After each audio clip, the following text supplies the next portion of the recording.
Welcome to my channel. Today we're going to give you the latest movie news. We'll be talking about Tom Hardy's update on Venom 3, a set video of the Five Nights of Freddy's movie, and how the test screenings of Aquaman 2 didn't go so well. Yes, Venom 3 will finish off the Venom trilogy. It's kind of funny that Tom Hardy is tipped to fight Tom Holland's Spider-Man in every Venom movie. We all know about the infamous Instagram photos Tom Hardy posted and then quickly deleted. Probably because Sony said, hey, we're not going to let that happen. Tom, I'm going to need you to delete that. So I'm sure we'll eventually get something like that here because Tom Hardy has already started teasing us about Venom 3 on his Instagram. They took to his Instagram to give us a set video of a previous scene, I'm guessing, from either Venom 1 or Venom 2. This isn't any footage from Venom 3 where he just says, while working on Venom 3 pre-production, this throwback came up. I really liked the character of Venom, but I didn't like the goofy direction they took with the two movies. Venom 2 was a lot of fun because they finally brought in Carnage, but the biggest mistake they made was killing off Carnage. How do you do that? You use Carnage for more movies. Man, and with this third one, I'm just waiting to see what they're going to do to make me want to see it. They set him up with that cop character, but we really want 3 movies where Venom just fights another random symbiote over and over, even if it doesn't make sense in the Sony universe. I kind of just want to see Venom fight Spider-Man, like that post-credits scene in No Way Home that turned out to be nothing. It's still crazy to me that Sony said, oh, he's in the MCU. He was out of the MCU. You may have heard me talk about a side movie before. This is the only information we have about the possible plot. Take it with a grain of salt, but since this movie is still in pre-production, it makes sense that this information would get out. Venom 3 is set in the same world as Madame Web and is a story of Eddie Venom hunting down for Peter Parker. But he finds out he's just a 5-year-old child and struggles with knowing they need to take down Peter for their future, but begin to start seeing Peter as a son-like figure. This is not the Venom versus Spider-Man story I wanted, but in the end, it's coming to us. I love things that have to do with Spider-Man.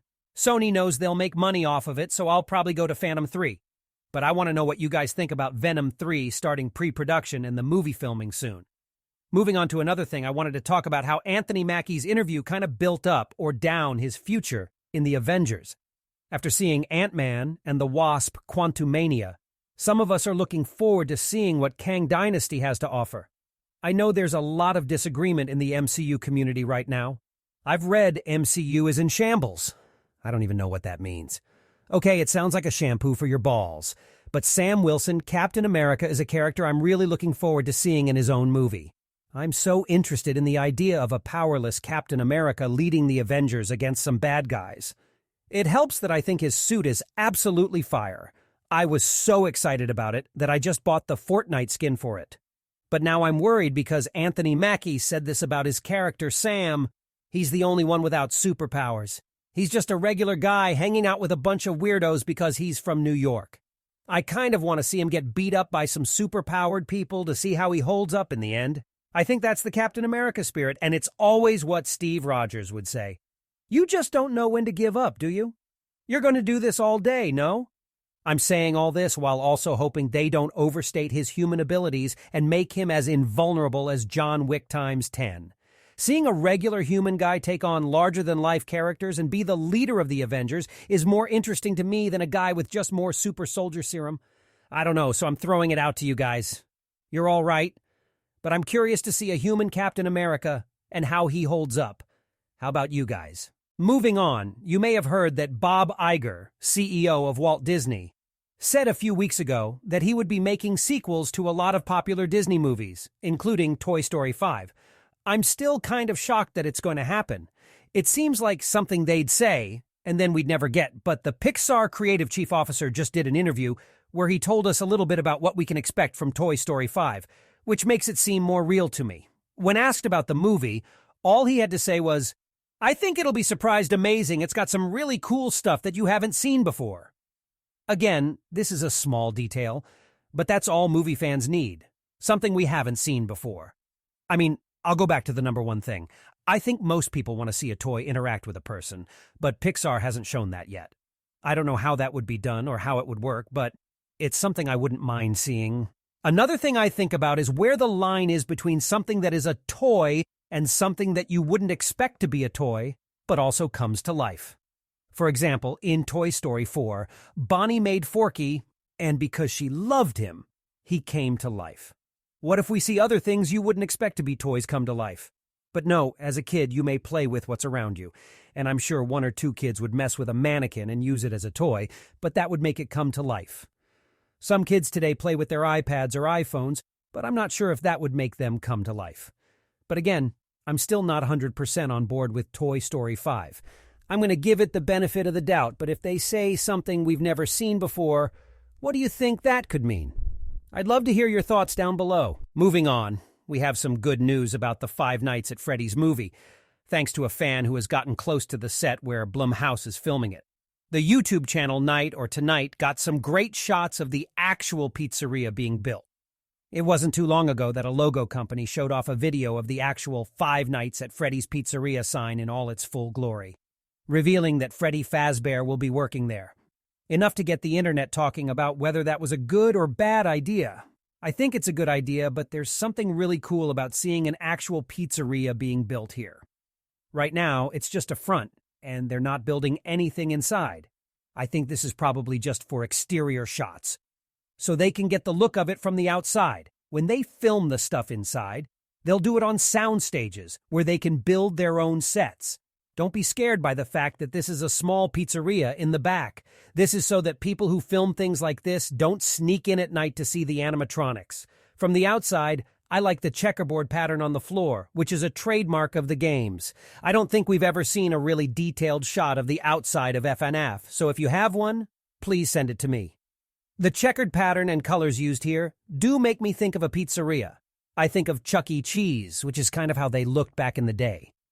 But the main thing I'm thinking about is that I don't know if this is going to be the one where Josh Hutcherson, who plays Mike Schmidt in the movie, gets a job at the pizzeria and has to stay there for 5 nights. I don't know if this is going to be that pizzeria location because some of the windows are boarded up and it looks abandoned and dirty. I'm not sure if that police car is part of the set or if it's just patrolling to make sure no one gets on set. However, if you combine this with some information that was found by Johnny Blocks, a great guy who does all kinds of FNF news, not just movie stuff, and he happened to find a casting call listing that describes a scene in which a police officer is trying to, that is described as a 1980s crime scene, but I still think this movie takes place in the 1990s or early 2000s. What famous thing happened in the FNF world in the 1980s? I feel like this could be the early location where a child was bitten by one of the animatronics and died, which caused this place to be shut down and the one we're going to be following for the rest of the movie to start. Most of the movie takes place in a new place, but all of its dark secrets are hidden in the past. We'll have to wait and see about that, but for now, it's cool to know that this is actually happening. They're filming it, they're shooting it, and we're going to get this movie. Now, I'd like to talk about something else that makes me a little worried. DCU, you're in a mess. You need to clean up your balls. We've been hearing online from scoopers and real journalists that Aquaman 2, The Lost Kingdom, is shaping up to be a stinky poo-poo movie. I don't want to believe it because I love James Wan and I had a lot of fun with the first Aquaman movie.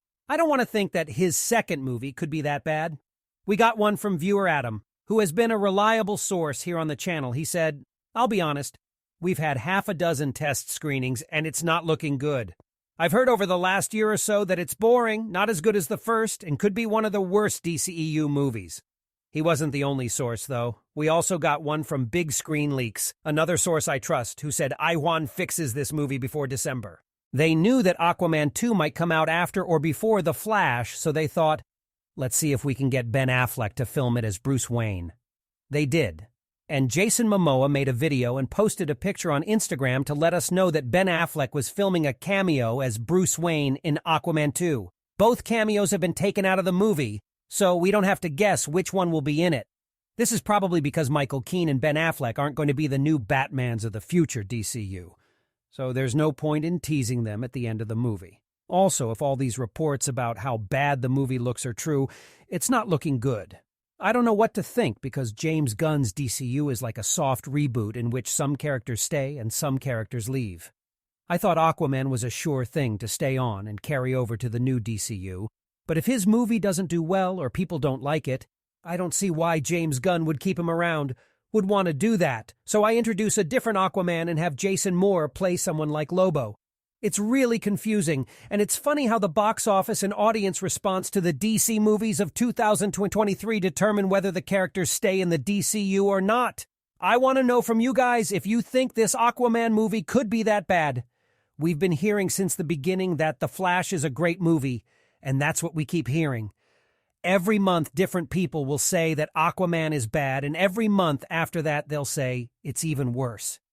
But that's all the movies coming out right now, and that's it for interesting movie news for this week. If you enjoyed this video, make sure to hit that like button and subscribe to our channel for more upcoming weekly news and updates.